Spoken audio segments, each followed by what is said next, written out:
जय हिंद, नमस्कार। कैसे हैं वीर जवानों। साथियों, बात करने वाले हैं हम इस सेशन में दिल्ली पुलिस अपकमिंग भर्ती के बारे में। दिल्ली पुलिस की अपकमिंग वैकेंसी आने वाली है।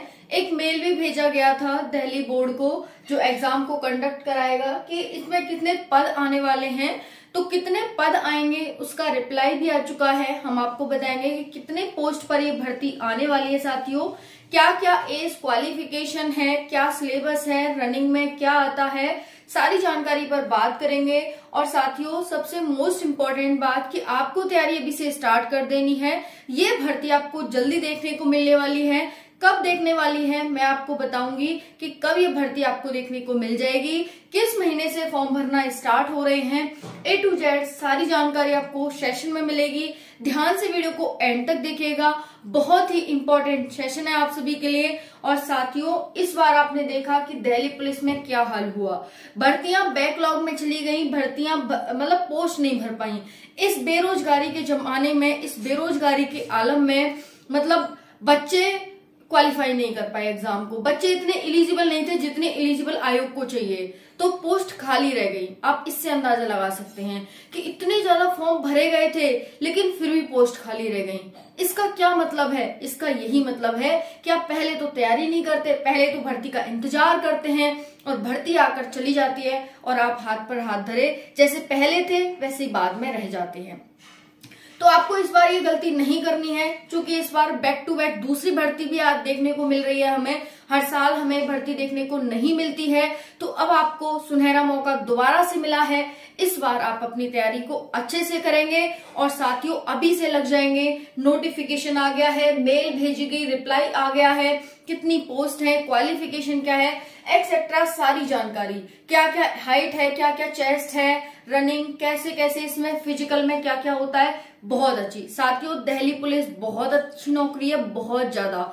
अदर स्टेट की नौकरी से सैलरी में आपको 8 घंटे टाइमिंग रहती है आपकी, बाकी सारी सुविधाएं मिलती हैं आपको, तो बहुत ज्यादा। दिल्ली पुलिस का सपना होता है बच्चों का, यानी अदर स्टेट का एसआई और दिल्ली पुलिस का कांस्टेबल बराबर होता है। तो दिल्ली पुलिस कांस्टेबल में ये भर्ती आ रही है। आप सभी को ध्यान से सारी एलिजिबिलिटी, क्वालिफिकेशन, क्राइटेरिया देखना होगा। और जाति प्रमाण पत्र को लेकर भी साथियों को डाउट है, वो भी मैं इस सेशन में क्लियर करूंगी कि क्या कैसे कैसे है।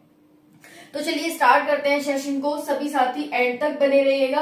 पहली बार चैनल पर आए तो चैनल को सब्सक्राइब कर लेना, जिससे कि आगे आने वाली हर एक अपडेट दिल्ली पुलिस से या अदर स्टेट की अदर वैकेंसी कोई भी आए उससे आपको नोटिफिकेशन टाइम से मिलता रहे। और हाँ, दूसरी इंफॉर्मेशन, आरपीएफ कांस्टेबल 15 मई लास्ट डेट है। जिसने फॉर्म नहीं भरा है भर देना। जो भी कोई जानकारी चाहिए चैनल पर जाकर, इसी चैनल टारगेट गवर्नमेंट जॉब पर जाकर देख सकते हैं।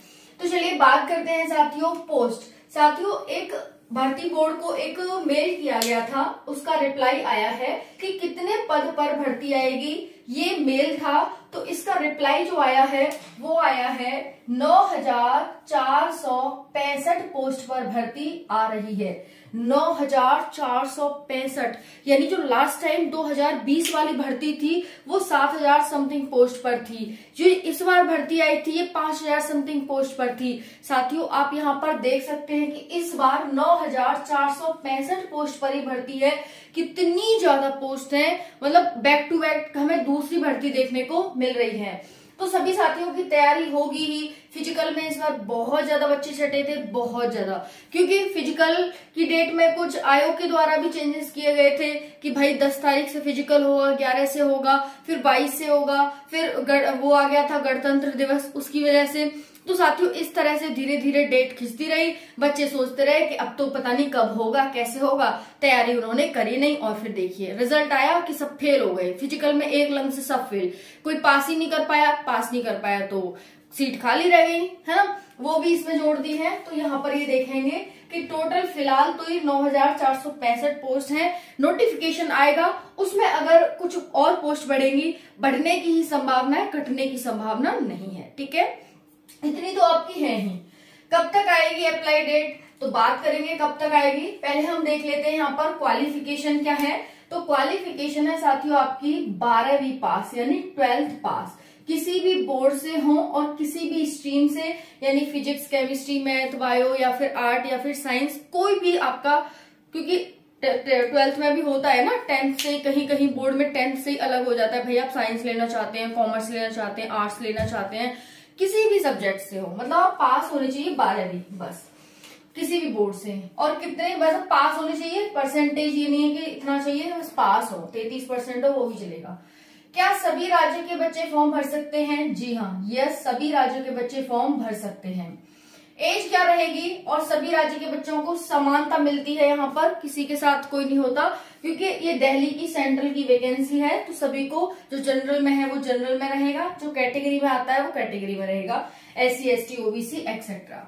बात करें एज की, तो जनरल की एज 18 से 25 वर्ष रहती है, ये किसकी है? जनरल की एज। वहीं पर OBC SC ST को 3 वर्ष का एज रिलैक्सेशन मिलता है, यानी जो अदर वैकेंसी में होता है सेम यहाँ पर भी वही है। अब बात करें सिलेक्शन प्रोसेस की, ध्यान से देखिएगा। सिलेक्शन प्रोसेस, पहले आपका CBT एग्जाम होता है, उसके बाद PET PST होता है, PET PST, PET physical efficiency test और PST physical standard test. PET में आपकी रनिंग, दौड़, कूद, भाग, लॉन्ग जंप, हाई जंप ये आ जाती है। वहीं पर PST में स्टैंडर्ड टेस्ट में हाइट, चेस्ट ही आ जाता है हमारा, ठीक है, भार मतलब तोल वगैरह, भार वगैरह आ जाता है। उसके बाद CBT हो गया, PET PST हो गया, फिर आपका DV और मेडिकल होता है। समझ में आ गया ना जी?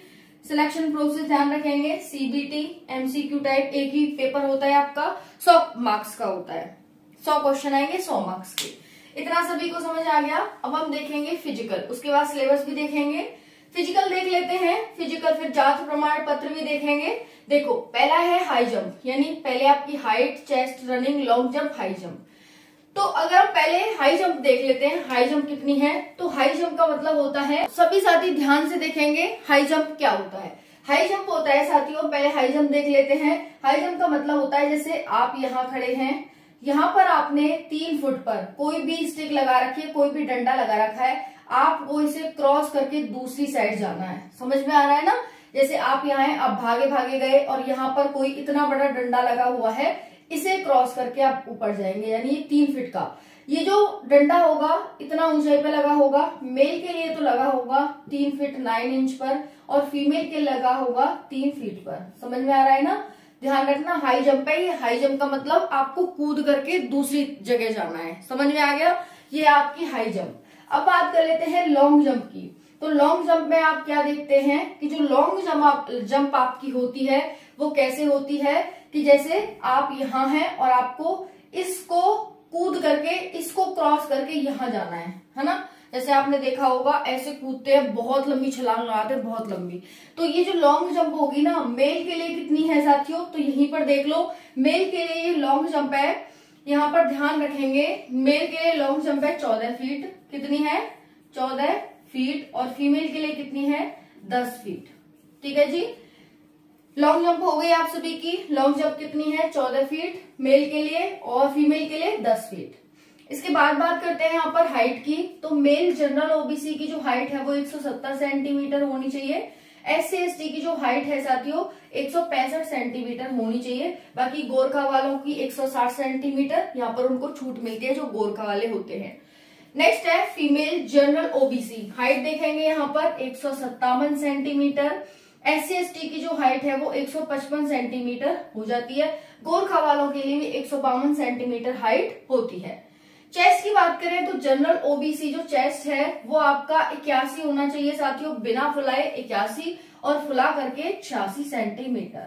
और जो SC ST होंगे उन्हें यहाँ पर 5 सेंटीमीटर की छूट दी जाती है, तो 5 सेंटीमीटर छूट रहती है आप सभी की। रनिंग की बात करेंगे तो मेल के लिए 1600 मीटर रनिंग 6 मिनट। कितनी मिनट? 6 मिनट। और फीमेल के लिए 1600 मीटर 8 मिनट में रनिंग करनी होती है। तो रनिंग सेम है, यहाँ पर टाइमिंग चेंज है। मेल 6 मिनट में, 1600 मीटर और 8 मिनट में यहाँ पर फीमेल 1600 मीटर। ये बात ध्यान रखना, इसमें चिप लगा करके होता है, चिप लगाई जाती है दिल्ली पुलिस में, तब जाकर ये फिजिकल करवाया जाता है। तो चिप सिस्टम इसमें होता है और आपको ग्राउंड पर दौड़ाया जाता है। कहाँ दौड़ाया जाता है? ग्राउंड पर दौड़ाया जाता है। मैं एसएससी सीपीओ का मैंने क्वालिफाई कर रखा है एग्जाम, वो भी दिल्ली के एसएससी के द्वारा करवाया जाता है। तो सेम जो मैंने अपने फील किया सारी चीजें वो मैं आपको बता रही हूँ कि ग्राउंड पर होगा, चिप लगा करके होगा, क्वालिफाइड हूँ, ठीक है। तो अच्छे से क्वालिफाई किया है। आगे मैं आपको उसकी टिप्स भी देती रहूंगी कि कैसे कैसे आपको इसमें क्वालिफाई करना है, क्या क्या उसकी वो होती है, ठीक है जी। नेक्स्ट है हाई जंप। हाई जंप के बारे में बात करें तो हाई जंप कितनी है आपकी, ध्यान रखेंगे यहाँ पर 14 फीट किसकी है, हाई जंप है, ये लॉन्ग जंप नहीं है। तो हम हाई जंप के बारे में बात करते हैं। हाँ जी, तो हाई जंप के बारे में बात करें, हाई जंप कितनी है, यहाँ पर भी बताया था पहले 3 feet 9 inch. 3 feet 9 inch male के लिए है और 3 फीट किसके लिए है, फीमेल के लिए है। ये हो जाती है आपकी हाई जंप। इतना समझ आ गया सभी को। अब बात करें, ये तो आपका फिजिकल हो गया। अगर देखो दोबारा से बता देती हूँ, कोई गलती अगर बोलने में हो गई हो तो दोबारा से सुन लेंगे। हाइट है मेल की general OBC 170 centimetre, SC ST 165 centimetre, female general OBC 157 155, Gorkha वालों को छूट रहती है। चेस्ट है जनरल ओबीसी 81 से 86, SC ST 5 सेंटीमीटर छूट। Running male 1600 metre 6 minute, female 1600 metre 8 minute. Long jump है मेल 14 फीट और फीमेल है 10 फीट। ये लॉन्ग जंप है, ये हाई जंप है 3 फीट 9 इंच और यहाँ पर 3 फीट हो जाती है। जाति प्रमाण पत्र कैसा होना चाहिए, सेंट्रल का होना चाहिए, सेंट्रल का, क्योंकि सेंट्रल की वैकेंसी है, दिल्ली पुलिस सेंट्रल का होना चाहिए। हर साल नया बनता है, बनवा लेना नया, इस साल के लिए चल जाएगा। भर्ती आने वाली है, कब आएगी वो मैं बता रही हूँ अभी आपको। तो सेंट्रल का चलेगा और हर साल नया बनता है तो नया बनवा लेना। 1 साल तक ही चलता है, 1 साल बाद रिन्यू होता है, तो रिन्यू करा लेना। अगर आपका स्टेट का है तो स्टेट के बेस पर आप सेंट्रल का बनवा सकते हैं, सेम SC ST वाले और सेम EWS या OBC वाले, ठीक है जी। तो यहाँ पर ये हो गया साथियों। आप क्या करेंगे, जैसे आप स्टेट की बेस पर सेंट्रल का बनवाना चाहते हैं, 10th 12th की मार्कशीट, एक अपना आधार कार्ड, उसके बाद आय प्रमाण पत्र और स्टेट का आपका सर्टिफिकेट होगा, कास्ट सर्टिफिकेट, उसके आधार पर उसका बनवा लीजिए। सेंट्रल का तहसील में जाकर के DM बना देगा, है ना। ये हो गया। चलिए अब बात कर लेते हैं यहाँ पर एग्जाम की, सिलेबस की। तो सिलेबस में क्या है, 100 क्वेश्चन 100 मार्क्स के, 1 घंटे का टाइम रहता है। CBT कंप्यूटर बेस्ड टेस्ट होता है आपका, कंप्यूटर बेस्ड टेस्ट, 60 मिनट होती है timing. MCQ negative MCQ type question आते हैं, नेगेटिव 1/4 होती है। GS से 50 क्वेश्चन आते हैं, मैथ से 15 क्वेश्चन आते हैं, रीजनिंग से 25 क्वेश्चन आते हैं, कंप्यूटर से 10 क्वेश्चन आते हैं। तो इस तरह से साथियों आप सभी का ये सिलेबस है और इसमें अगर आप साथियों 50% भी मार्क्स ले आते हैं ना तो आपका सिलेक्शन हो जाता है। फीमेल का तो जनरली हो जाता है ना। तो यहाँ पर ये हो गया और बाकी मेल का भी होता है भाई 50%, जैसे आप 60-65 नंबर आ रहे हैं तो हो जाता है, लेकिन वो डिपेंड करता है कंपटीशन कैसा है बच्चों का। क्या इसमें इस बार देखा आपने बहुत कम कट ऑफ गई थी, 62-65 इतनी गई थी कट ऑफ, तो 60-65-70 तक आपके मार्क्स आ जाते हैं, हो जाता है। बट आपको टारगेट रखना है 80+ का, मेल फीमेल सबको, क्योंकि पता कुछ नहीं है भाई, कंपटीशन है, कब पासा पलट जाए कुछ पता नहीं। तो इसलिए 80+ का टारगेट इजीली कर पाएंगे। यहाँ पर GK GS के लिए रोज रात 9 बजे इसी चैनल पर क्लास चलती है, उसे लीजिए। कंप्यूटर आप 2-3 दिन कोई वीडियो देख लेंगे यूट्यूब पर, हो जाएगा। कंप्यूटर बहुत ईजी आता है और जो वीडियोस पड़ी हैं यूट्यूब पर उन्हीं से आता है, हो जाएगा। यहाँ पर मैथ और रीजनिंग बहुत ही इजी लेवल की आती है, वो भी आपका हो जाएगा, ठीक है जी। तो सिलेबस बिल्कुल सेम है, कुछ इसमें डिफरेंट नहीं है। ऐसा नहीं कि कंप्यूटर आपको पूरे 4 महीने 6 महीने पढ़ना है, 1-2 वीडियो देखिए कि आप इतना कर देंगे, ठीक है। उसके बाद है साथी यहाँ पर कब तक आएगी अप्लाई डेट, तो देखिए अगस्त में आपको ये अप्लाई डेट देखने को मिल जाएगी, अगस्त में, ठीक है जी। अगस्त में आपकी भर्ती आ रही है, तैयारी स्टार्ट कर दीजिए, अभी से लग जाइए धुआंधार, भाई धुआंधार लग जाइए, है ना। तो यही आपको अप्लाई डेट सारी जानकारी बतानी थी। अभी तो अगस्त ही कहा है भाई, बाकी आगे देखो क्या होता है, यही जानकारी है, ठीक है। चलिए मिलते हैं नेक्स्ट वीडियो में। वीडियो कैसी लगी कमेंट में जरूर बताना। थैंक यू सो मच, जय हिंद।